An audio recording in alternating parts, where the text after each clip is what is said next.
Terima kasih untuk Bapak Ibu yang sudah hadir menyempatkan diri pada siang hari ini sehingga kita bisa kumpul bersama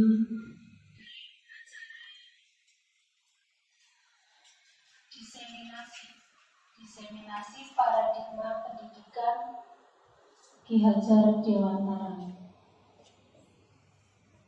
Susunan acara pada siang hari ini yang pertama adalah pembukaan. Marilah pada siang hari ini kita awali bersama-sama dengan membaca basmalah. Bismillahirrahmanirrahim. Mudah-mudahan sampai selesai acara diberi kelancaran. Amin. Yang kedua, menyanyikan lagu Indonesia Raya. Kepada petugas memperkenalkan diri dan seluruh hadirin dimohon hadir.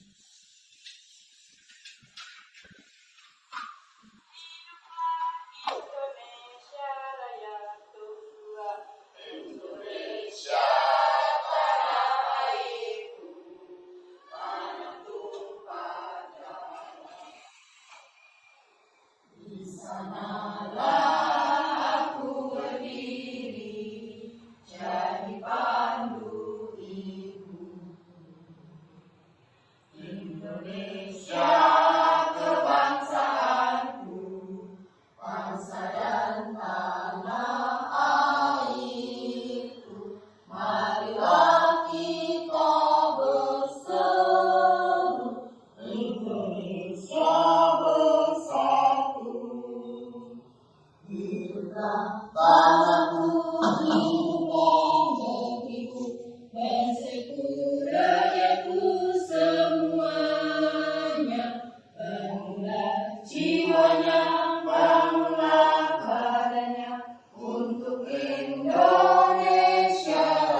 Hadirin dimohon duduk kembali.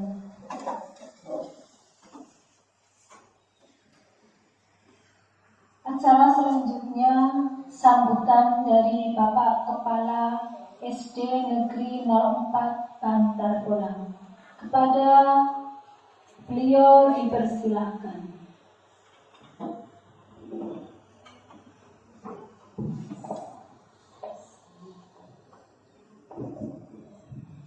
Bismillahirrahmanirrahim. Assalamualaikum warahmatullahi wabarakatuh. Alhamdulillah wassalatu wassalamu. Puji syukur mari kita aturkan kepada Allah Subhanahu wa taala. Yang kami hormati rekan-rekan Bapak Ibu guru yang telah hadir di acara pada hari ini, yaitu acara paradigma pendidikan Ki Hajar Dewantara. KHD menumbuhkan budaya positif di lingkungan sekolah bagi CGP. Betul CGP ya? Calon guru penggerak, berarti masih calon. Angkatan 9 Kabupaten Pemalang yang dilaksanakan pada hari ini di SD 04 Bantar Bolang, yaitu tanggal 21 Oktober tahun 2023. Salam kita aturkan kepada junjungan Nabi besar Muhammad SAW. Mudah-mudahan kita mendapatkan syafaat di yaumil akhir nanti. Amin. Amin Allahumma amin. Hadirin dan ibu-ibu yang berbahagia, bapak ibu yang berbahagia, bahwasanya pada hari ini dilaksanakan semacam, boleh disebut seminar ya Bu ya, boleh disebut seminar sebagai syarat untuk fase-fase CGP. Jadi nanti 2 orang ini yang akan dilaksanakan oleh Ibu Nur Ida Laila SPD MPD dan Ibu Ayu dan Utami SPD. MPD-nya belum menyusul, begitu ya Pak. Jadi kita nanti ikuti bersama, kita simak bersama dalam nanti kedua teman kita ini memberikan materi, memberikan apa namanya,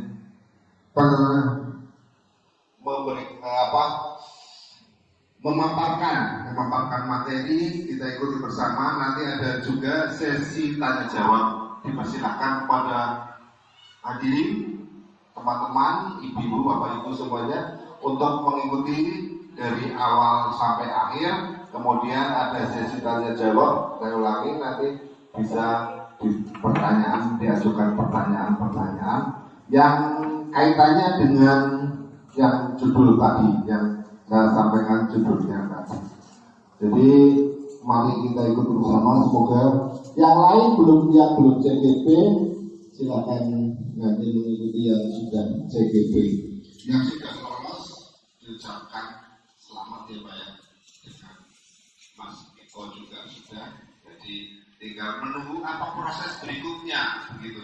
Apa proses berikutnya tinggal ikuti saja, jangan cuma ikuti saja. Tinggal mengikuti, melaksanakan dan menikmati, begitu. Saya kira sambutan dari wakil, bukan saya, bukan KS, bukan wakil dari KS SD 04 Panarulang. Kurang lebihnya mohon maaf apabila ada kekurangannya. Bila taufiq wal hidayah. Assalamualaikum warahmatullahi wabarakatuh.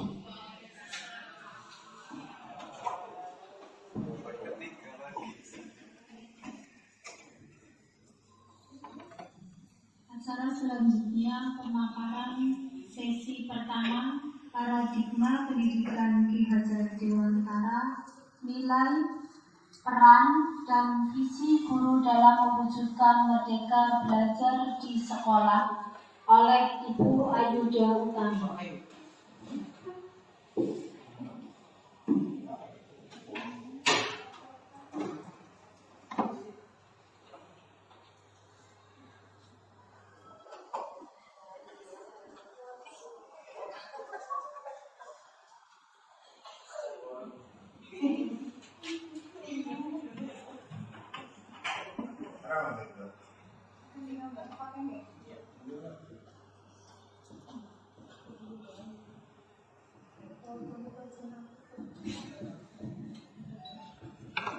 Assalamualaikum warahmatullahi wabarakatuh.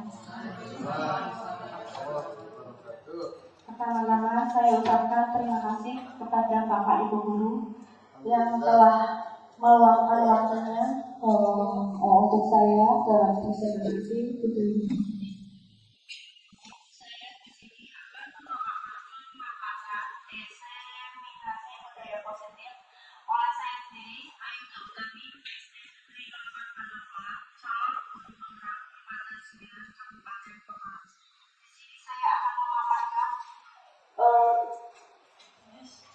Saya akan memaparkan ilmu yang sudah saya peroleh selama belajar modul 1 setelah mengikuti guru penggerak.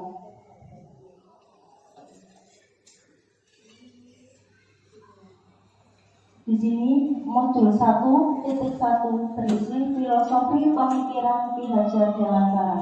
Menurut beliau, pendidikan adalah menuntun. Menuntun di sini mempunyai arti segala kekuatan kodrat yang ada pada anak agar mereka dapat mencapai keselamatan dan kebahagiaan setinggi-tingginya. Yang kedua, guru ibarat petani. Jadi kita di sini sebagai guru itu ibarat petani. Sekolah ibarat lahan, murid ibarat benih. Petani hanya dapat menuntut tumbuhnya benih dengan merawatnya. Di sini kita tidak boleh memaksa anak. Berarti anak itu ibaratnya itu benih. Benih jagung ya tumbuhnya jagung. Benih padi yang kita tanam tumbuhnya juga nantinya padi juga. Tidak bisa benih yang kita tanam ibaratnya jagung itu tumbuh sebagai padi. Di sini guru hanya merawat bagaimana agar benih itu tumbuh berkualitas unggul. Terus pendidikan menghamba pada murid. Di sini dimaksudkan menghamba itu bukan berarti menghamba makna konotatif gitu. Pendidikan menghamba pada murid itu mempunyai arti pendidikan harus berpihak pada murid sesuai dengan minat, bakat, dan kemampuan anak. Menghamba pada murid berarti harus berpihak pada murid. Berpihak pada murid itu menuntun sesuai kodrat yang telah dimiliki anak tersebut. Selanjutnya, eksplorasi konsep pembelajaran 1.1 disiplin positif dan nilai-nilai kebijakan universal. Apa makna disiplin? Berdasarkan berasal dari bahasa Latin disiplina yang artinya belajar. Makna asal dari kata ini berkonotasi dengan disiplin diri dari murid-murid Socrates dan Plato. Disiplin ini membuat orang menggali potensinya menuju sebuah tujuan apa yang dia hargai. Namun dalam budaya kita, makna kata disiplin telah berubah menjadi sesuatu yang dilakukan seorang pada orang lain untuk mendapatkan kepatuhan. Kecenderungan umum adalah menghubungkan kata disiplin dengan ketidaknyamanan, bukan dengan apa yang kita hargai atau pencapaian suatu tujuan mulia. Nilai-nilai kebajikan universal. Nilai-nilai kebajikan universal adalah sifat-sifat positif manusia yang merupakan tujuan mulia yang ingin dicapai setiap individu. Nilai-nilai tersebut bersifat universal dan lintas bahasa, suku, bangsa, agama maupun latar belakang. Tiap perilaku atau perbuatan memiliki satu tujuan. Ini dikutip dari Dr. William Glasser pada teori kontrol 1984. Dengan mengaitkan nilai-nilai kebajikan yang diyakini seorang makna, maka motivasi intrinsiknya akan terbangun sehingga mengembangkan potensi dalam untuk dapat mencapai tujuan mulia yang diinginkan. Nilai-nilai kebajikan yang ingin dicapai oleh setiap anak Indonesia kita kenal dengan profil pelajar Pancasila. Di sini ada 5 profil pelajar Pancasila. Bapak Ibu di sini sudah menghafal lagu profil pelajar Pancasila? Sudah, yuk coba kita nyanyikan bersama. Pelajar Pancasila beriman dan bertakwa pada Tuhan Yang Esa dan berakhlak mulia, berkebinekaan global, gotong royong mandiri, kreatif dan bernalar kritis. Nah di sini dalam profil pelajar Pancasila kita mempunyai nilai-nilai kebajikan ada 5. Yang pertama, beriman bertakwa kepada Tuhan Yang Maha Esa dan berakhlak mulia. Berikutnya, mandiri, bernalar kritis, berkebinekaan global, gotong royong, serta kreatif. Apa makna? Terus berikutnya, modul 1.2, teori motivasi hukuman dan penghargaan, restitusi. Teori motivasi perilaku manusia. 1. Untuk menghindari ketidaknyamanan atau hukuman. Apa yang akan terjadi apabila saya melakukannya? Itu termasuk motivasi eksternal. Yang kedua, untuk mendapatkan imbalan dari orang lain atau institusi apa yang akan saya dapatkan apabila saya melakukannya. Itu juga masuknya motivasi eksternal. Terus berikutnya, untuk menghargai diri sendiri. Saya akan menjadi orang yang seperti apa bila saya melakukannya. Itu termasuk tujuan disiplin positif. Merdeka menurut Ki Hajar Dewantara. Merdeka itu artinya tidak hanya terlepas dari perintah, akan tetapi juga cocok buat memerintah diri sendiri. Selanjutnya, apa itu restitusi? Restitusi adalah proses menciptakan kondisi bagi murid untuk memperbaiki kesalahan mereka, sehingga mereka bisa kembali pada kelompok mereka dengan karakter yang lebih kuat. Restitusi juga merupakan proses kolaboratif yang mengajarkan murid untuk mencari solusi untuk masalah mereka dan membantu murid berpikir tentang orang seperti apa yang mereka inginkan, tujuan mulia, yang bagaimana mereka harus memperlakukan orang lain. Nanti di sini saya tayangkan sebuah video tentang praktek segitiga restitusi yang telah saya laksanakan kemarin di kelas 2. 9 ciri-ciri restitusi. 1. Bukan untuk menebus kesalahan, namun untuk belajar dari kesalahan. Yang kedua, memperbaiki hubungan. 3. Tawaran, bukan paksaan. Yang keempat, restitusi, menuntut untuk melihat ke dalam diri. Restitusi mencari kebutuhan dasar yang mendasari tindakan. Yang keenam, restitusi diri adalah cara yang paling baik. Yang ketujuh, restitusi fokus pada karakter bukan tindakan. Yang kedelapan, restitusi fokus pada solusi. Berikutnya, restitusi mengembalikan murid yang berbuat salah pada kelompoknya. Keyakinan kelas. Jadi di sini yang dimaksud keyakinan kelas itu dalam suatu kelas mempunyai keyakinan kelas. Keyakinan dengan peraturan kelas itu berbeda, karena peraturan kelas itu berarti peraturan yang sudah dibuat dan harus dipatuhi. Tetapi di sini keyakinan kelas itu dibuat berdasarkan kesepakatan bersama dalam suatu kelas tersebut, dan itu berisikan tindakan-tindakan positif yang ada di kelas. Kesepakatan kelas contohnya itu kami dan guru. Ini guru dan murid yang saling menyayangi. Ini murid yang semangat belajar. Kami murid yang peduli dengan teman-teman. Itu adalah contoh kesepakatan kelas yang telah dibuat. Coba bedakan, yang mana merupakan keyakinan kelas. Itu ada kesepakatan kelas seperti ini. Kalau kesepakatan kelas itu bernilai positif dan dibuat bersama murid. Ini ada perbedaan antara peraturan dan keyakinan. Selalu kembalikan buku ke tempatnya. Itu adalah sebuah peraturan, dan keyakinan kelasnya menumbuhkan rasa tanggung jawab. Dilarang mengganggu orang lain.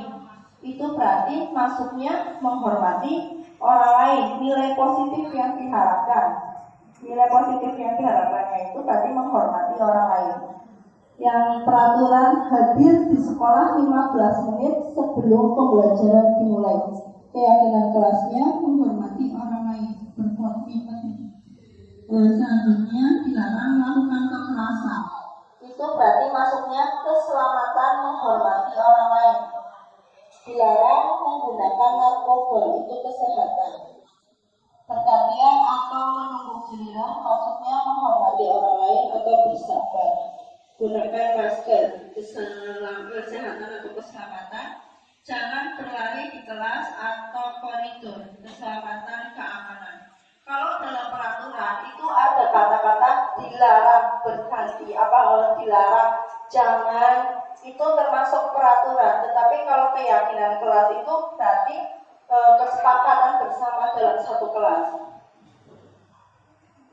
Tindakan guru ini sebuah konsekuensi. Mencatat 100 kali di dalam buku kalimat saya tidak akan terlambat lagi karena terlambat ke sekolah, itu termasuk hukuman. Lari mengelilingi lapangan basket 2 kali karena terlambat hadir di sekolah itu pun termasuk hukuman. Kalau konsekuensi itu berarti ada yang harus dilakukan. Menggantikan kertas tugas teman yang telah dicoret-coret itu sebuah konsekuensi. Membersihkan tumpahan air di atas meja tulis karena tersenggol pada saat belajar itu juga sebuah konsekuensi. Murid disuruh untuk tidak mengenakan sepatu seharian di sekolah karena tidak mengenakan sepatu hitam, itu sebuah hukuman. Perbedaan hukuman dan konsekuensi. Hukuman itu sesuatu yang meyakinkan harus terjadi. Kalau konsekuensi itu sesuatu harus terjadi. Terus berikutnya, membuat anak sakit fisik maupun hati untuk jangka waktu lama. Tetapi kalau konsekuensi, membuat anak merasa tidak nyaman dalam jangka waktu pendek, merasa bersalah. Hukuman, anak membenci kedisiplinan. Konsekuensi, anak menghargai kedisiplinan. Berikutnya, hukuman paksaan. Konsekuensinya stimulus tanggapan. Mendorong anak menyakiti diri sendiri. Mendorong anak agar mudah menyesuaikan diri, konsep diri yang buruk, konsep diri yang baik untuk konsekuensinya. Anak belajar untuk menyembunyikan kesalahan.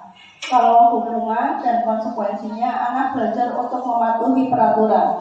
Hukuman, marah, rasa bersalah, dipermalukan, merasa tak dihargai.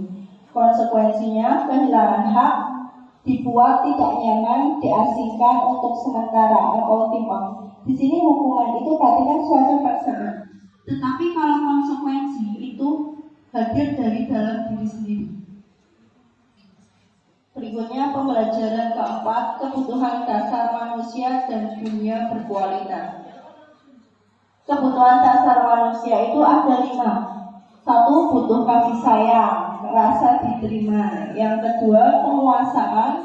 Ketiga, kesenangan. Keempat, kebebasan. Yang kelima, bertahan hidup atau survival. Pembelajaran 5, posisi kontrol. Dalam manusia itu tadi ada berapa? 5 ya, 5 posisi kontrol. 1. Penghukum, pembuat orang merasa bersalah, menjadi teman, pemantau atau manajer. Saya kecewa, ini ada sebuah pertanyaan untuk meyakinkan posisi kita. Saya kecewa sekali dengan kamu, perbuatan orang merasa bersalah.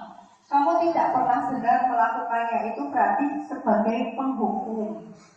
Ayolah lakukan demi ibu atau bapak, berarti kita bertindak sebagai teman di sini untuk murid kita.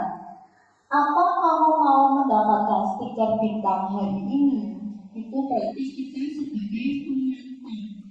Bagaimana kamu bisa menyelesaikan masalah ini sebagai manajer? Kamu selalu yang paling terakhir. Itu kalimat seperti itu berarti sebagai penghukum. Ini ada sebuah segitiga restitusi. Pertama itu dalam segitiga restitusi ada menstabilkan identitas, validasi kebutuhan, yang terakhir menanyakan keyakinan. Nanti lebih jelasnya saya akan menanyakan sebuah video untuk membuat anak yang merasa gagal karena berbuat salah menjadi positif terhadap dirinya. Yang pertama kita lakukan adalah menstabilkan identitas. Guru berkata, berbuat salah itu hal yang manusiawi, tidak ada manusia yang sempurna. Bapak Ibu juga pernah berbuat salah, kita pasti bisa menyelesaikan permasalahan ini. Bapak Ibu tidak tertarik untuk mencari tahu siapa yang benar, siapa yang salah. Bapak Ibu lebih tertarik untuk menyelesaikan masalah. Kalau kamu menyalahkan dirimu sendiri terus-menerus, apakah kamu bersikap baik pada dirimu sendiri? Itu sebuah pertanyaan untuk menstabilkan identitas dalam memecahkan masalah menggunakan segitiga restitusi.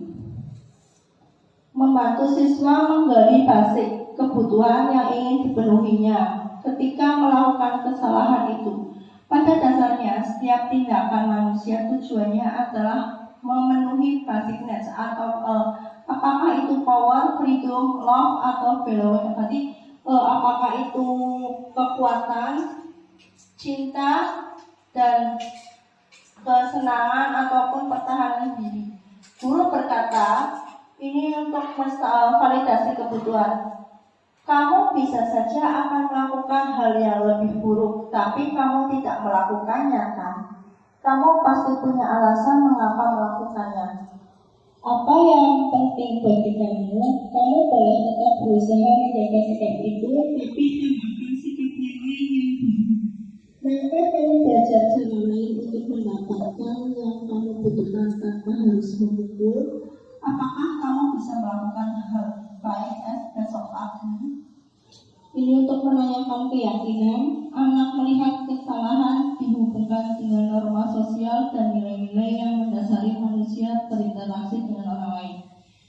Kata-katanya guru, apa nilai yang kita percaya di kelas? Ini untuk menanyakan keyakinan kelas yang kita buat.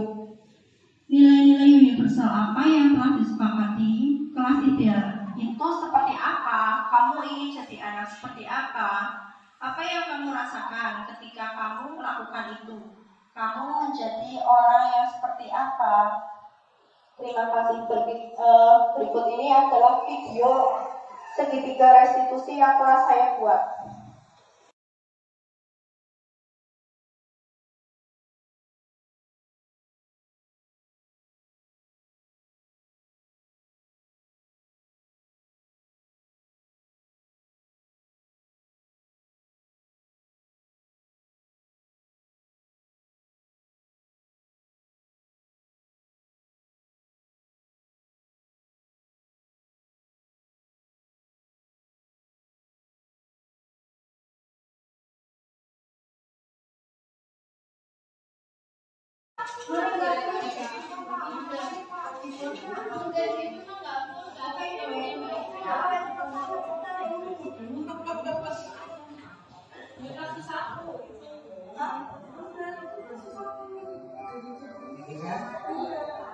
Ini adalah sebuah video segitiga restitusi yang telah saya buat bersama murid saya di kelas 2. Ya, itu LCD-nya.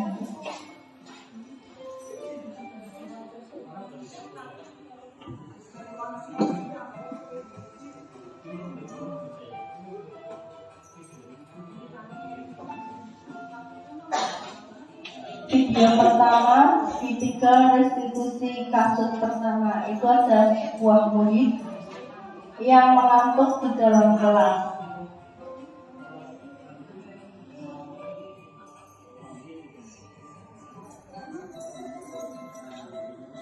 Dalam pembelajaran, satu siswa mengantuk di dalam kelas, nanti gurunya mempertanyakan keyakinan kelas juga.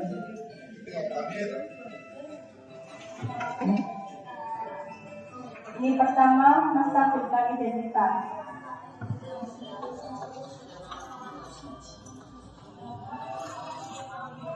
Menanyakan alokasi kata.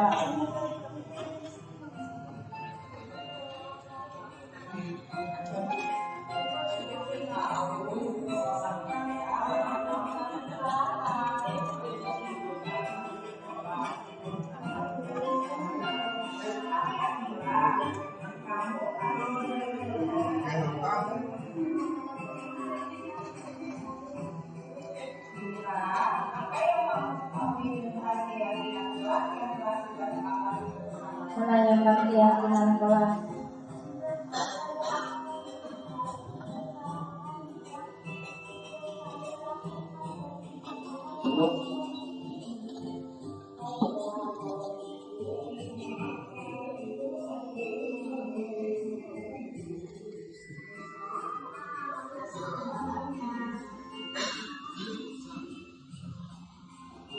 Ini tanggapan murid dalam kasus yang pertama.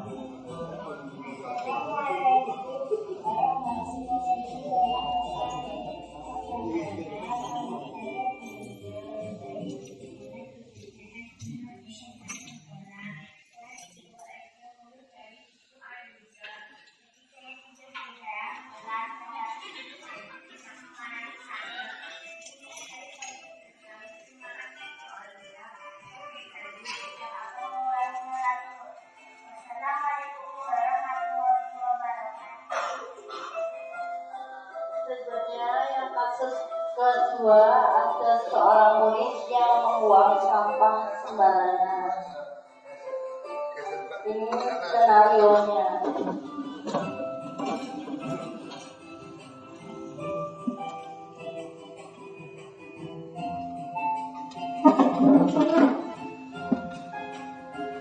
Ini sebuah video ketika restitusi kasus yang kedua. Sama di sebuah pembelajaran, ada seorang siswa membuang sampah sembarangan.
Tanggapan kasus yang kedua, tanggapan siswanya.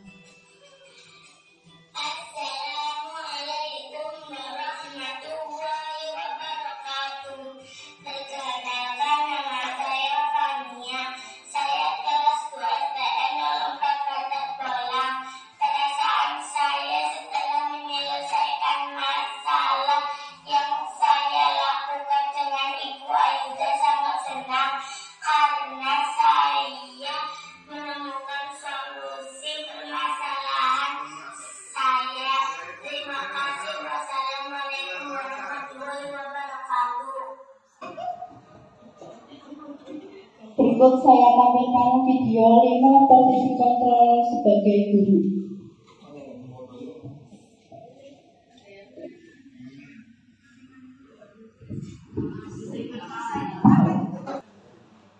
Ngomongnya langsung tenang.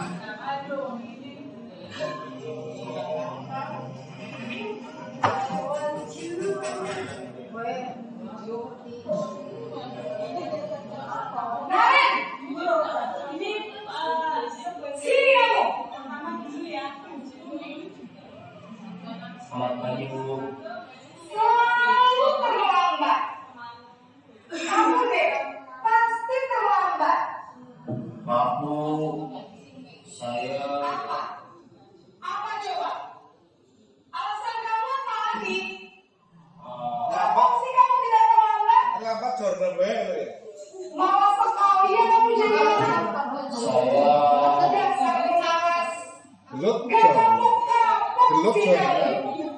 Sudah berapa kali Iya. terlambat? Sana, kamu keliling lapangan basket 2 kali.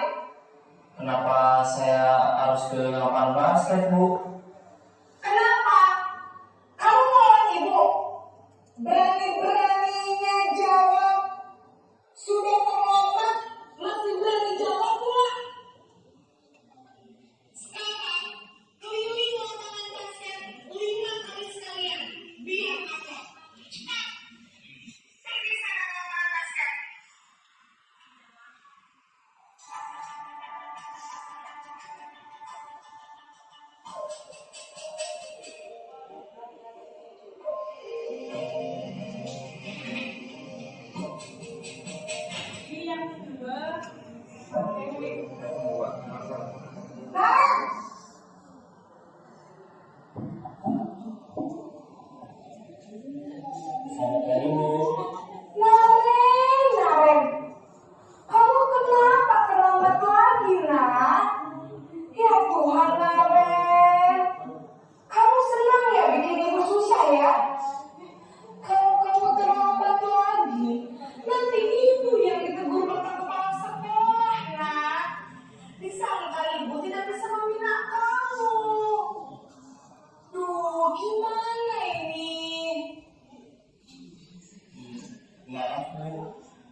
kepala sekolah. Sana cepat ke kelas. Maaf ya Bu, maaf sekali.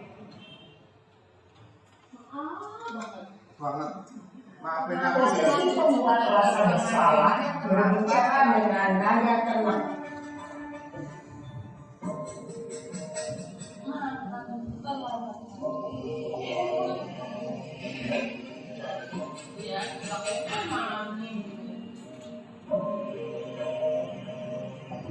Lihat nadanya ya Bu.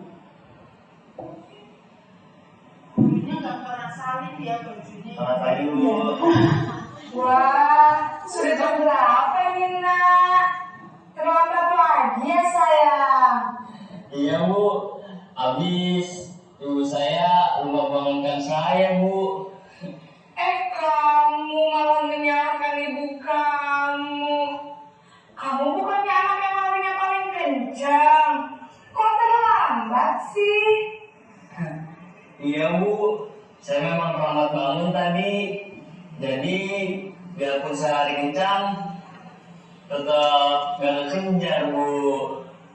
Ya sudah sana, nanti lain kali larinya lebih kencang lagi ya, biar gak terlambat lagi. Bikin senang ibu demi ibu, bisa kan?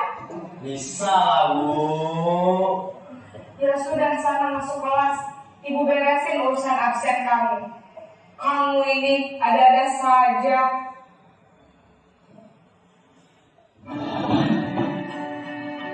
Di sebagai pemantau, monitor atau pengawas. Nanti aja.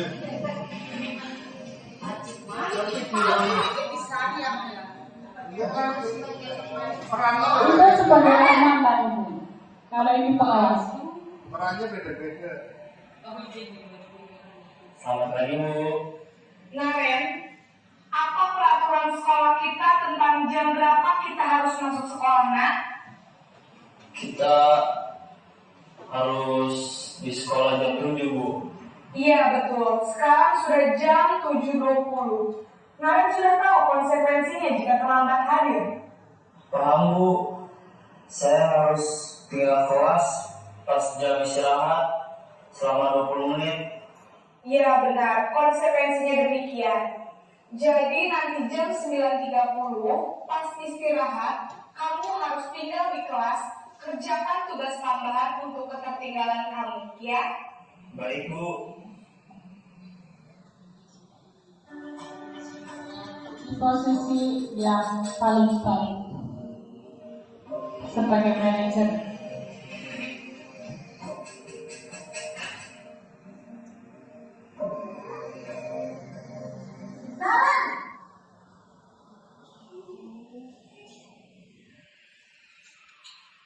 Selamat pagi Bu.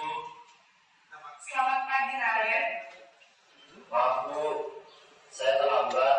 Iya, sekolah masuknya jam 7, sekarang sudah jam 7.20. Jadi sekarang bagaimana ini Naren? Maaf Bu, saya lupa setel alarm saya semalam. Baiklah, menurut kamu, keyakinan sekolah yang mana yang perlu kamu tingkatkan?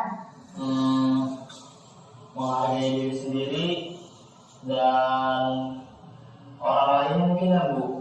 Setuju. Jadi, apakah Naren meyakini prinsip saling menghormati tersebut? Iya Bu, saya meyakininya. Apakah Naren bersedia memperbaiki masalah keterlambatan ini? Bersedia Bu. Bagaimana kamu akan perbaiki masalah keterlambatan ini? Saya akan coba untuk tidak lupa menyetel alarm saya Bu. Baik, kalau Naren lupa menyetel alarm di rumah, ada orang yang kira-kira bisa bantu mengingatkan tidak? Ada Bu, kakak saya, Kak Emma. Ada lagi selain Kak Emma? Selain Kak Emma, ada ibu saya. Baik, jadi yang mengingatkan Naren adalah Kak Emma dan ibu kamu ya? Kira-kira akan mulai start alarm kapan nih Naren? Setelah pulang sekolah, akan segera saya lakukan. Baik, jadi Naren akan setel alarm untuk bangun besok pagi dan akan diingatkan oleh kakak dan ibunda Naren ya. Ada lagi yang mungkin perlu dilakukan Naren? Agar tidak terlambat bangun lagi. Tidak ada, Bu. Baik Naren, terima kasih untuk kerjasama kamu. Sekarang kamu perlu kembali ke kelas untuk belajar. Baik Bu, terima kasih. Oh Bu Lili. Oke, terima kasih telah menonton videonya. Ini yang sebagai manajer itu merupakan salah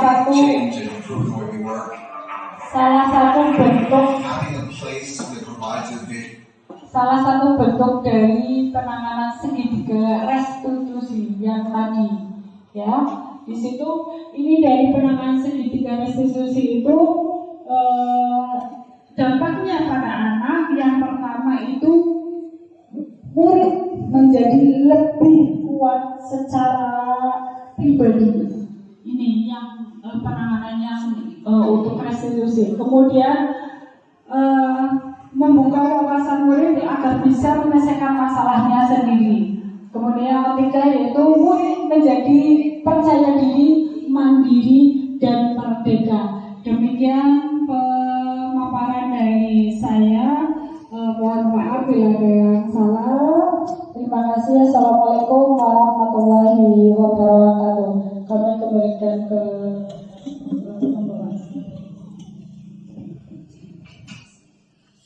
demikian tadi pemaparan sesi 1 dan sesi 2.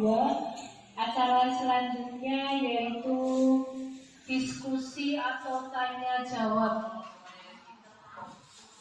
Monggo untuk waktu dan tempat bagi ibu-ibu atau bapak-bapak yang akan bertanya, mari di acara ini bisa didiskusikan bersama.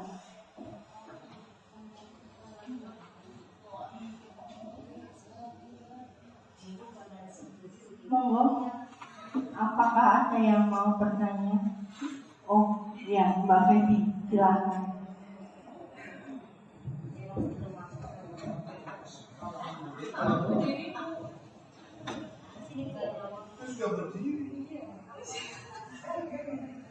Baik, assalamualaikum warahmatullahi wabarakatuh.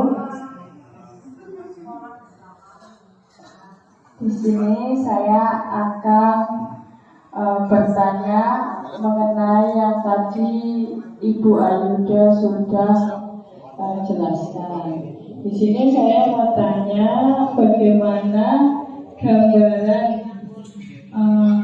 penerapan pembelajaran yang berpusat pada siswa. Terima kasih. Oke, saya akan menjawab pertanyaan dari Ibu Febi tentang gambaran murid yang berpusat pada siswa. Sekarang kita kan tadi sudah belajar filosofi Ki Hajar Dewantara. Kita semua tahu bahwa menurut beliau pembelajaran itu menurut kodrat alam dan kodrat zaman yang ada di sini. Jadi pembelajaran yang berpusat pada murid itu berarti kita hanya menuntun kodrat anak yang sudah mereka punya dan memberikan motivasi, dukungan ataupun menuntun anak tersebut ke arah yang lebih baik.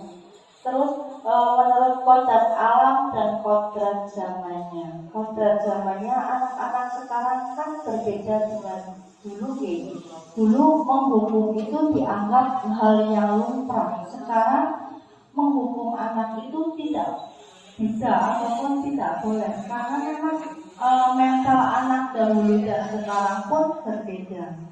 Terus yang dimaksud kodrat alam, sekarang kita lihat kodrat alam itu berarti kodrat yang ada di sekolah ini.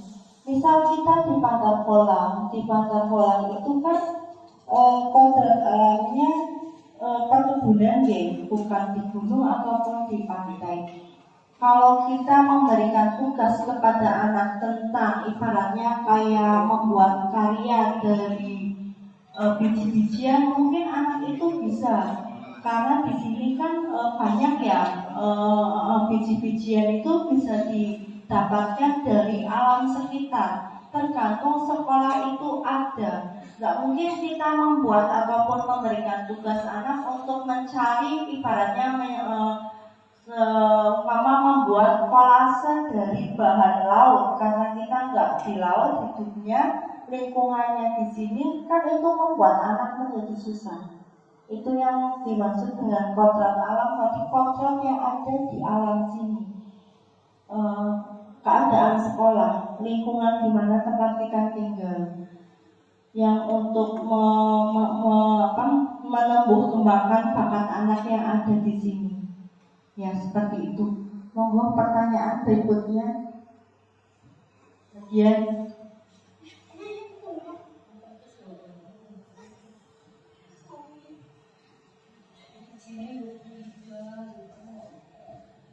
terima kasih atas kesempatannya. Assalamualaikum warahmatullahi wabarakatuh. Pada kesempatan kali ini saya ingin bertanya kepada Ibu Ayuda Utami. Tadi saya sangat tertarik sekali dengan video yang sudah dipaparkan Ibu Ayuda Utami tentang penerapan segitiga restitusi. Nah, yang ingin saya tanyakan, sebelum Ibu Ayuda mengikuti kegiatan pendidikan guru penggerak, apakah Ibu Ayuda sudah melaksanakan segitiga restitusi? Kemudian setelah Ibu Ayuda tadi membuat video tentang penerapan segitiga restitusi, bagaimana perasaannya Ibu Ayuda dan dampaknya bagi baik Ibu Ayuda sendiri maupun siswa.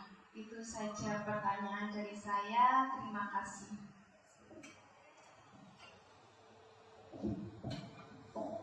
Saya akan menjawab pertanyaan dari Ibu Dian. Sebelum saya mengikuti program guru penggerak ini, apakah saya pernah melaksanakan segitiga restitusi pada pemecahan masalah yang terjadi pada kelas? Jawabannya belum, Bu. Karena ya mungkin sih saya menyelesaikan masalah itu sudah, tetapi belum menerapkan segitiga restitusi itu. Contohnya misal kayak penerapan tadi anak yang tidur di kelas, paling langkah awal saya sebagai guru itu hanya menasehati, tidak memberikan kontrol pada anak untuk menemukan masalahnya sendiri. Setelah saya belajar di sini di modul 1 ini, saya menemukan segitiga restitusi. Di situ saya belajar memecahkan masalah bersama anak untuk mengakui kesalahan dan menyadari bahwa itu perbuatan salah sesuai dengan keyakinan kelas yang sudah kita sepakati bersama. Terus perasaan saya setelah melaksanakan segitiga restitusi itu ada rasa nyaman ataupun aman kepada anak-anak didik saya. Mereka lebih terbuka kepada saya dan membuat pembelajaran lebih aktif lagi, lebih terbuka dan lebih bersemangat. Ya, seperti itu. Terima kasih. Sekian jawaban dari saya. Untuk sesi berikutnya di pertanyaan untuk Ibu Nur Ida Lela, monggo dipersilakan.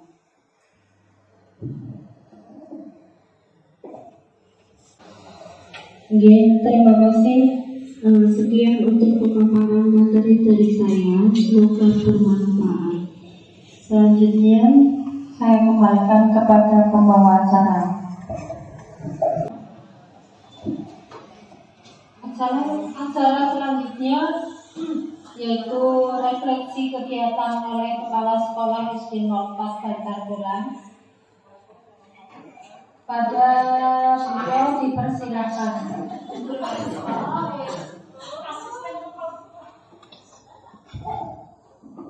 Terima kasih atas waktu yang diberikan. Dari pemaparan tadi bisa kita simak bersama, bisa kita simpulkan bersama bahwa paradigma pendidikan atau paradigma merdeka belajar itu beda dengan paradigma pendidikan yang lalu. Terbukti dari pemaparan tadi ada masalah pasti ada solusinya begitu. Jadi bagaimana kita mengimplementasikan kepada kegiatan kita setiap hari nanti bisa kita laksanakan bersama-sama. Penerapannya bisa kita sinabukan, dilaksanakan sesuai dengan merdeka belajar yang telah kita ketahui bersama. Oh ternyata sudah berubah, padahal tidak ada perubahan, cuma pengembangan secara teori dari konsep dasar KHD, pendidikan menurut KHD, yaitu Ki Hajar Dewantara.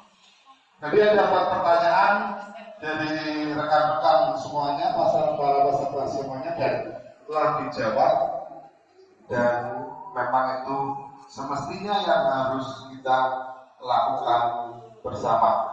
Demikian referensi pada hari ini. Semoga pertemuan pada hari ini ada manfaatnya bagi kita semua. Kita bisa meningkatkan kinerja kita dalam hal KBM di sekolah dan di kelas masing-masing, baik secara pribadi maupun secara institusi. Terima kasih. Assalamualaikum warahmatullahi wabarakatuh.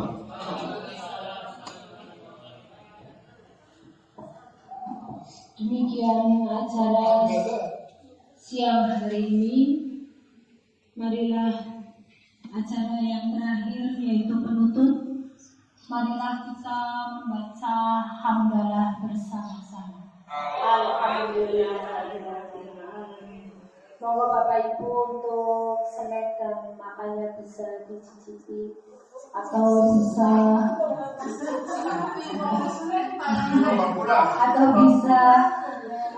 pulang ke tempat masing-masing. Matur nuwun sedaya rawuhipun. Wabillahi taufiq wal hidayah. Wassalamualaikum warahmatullahi wabarakatuh.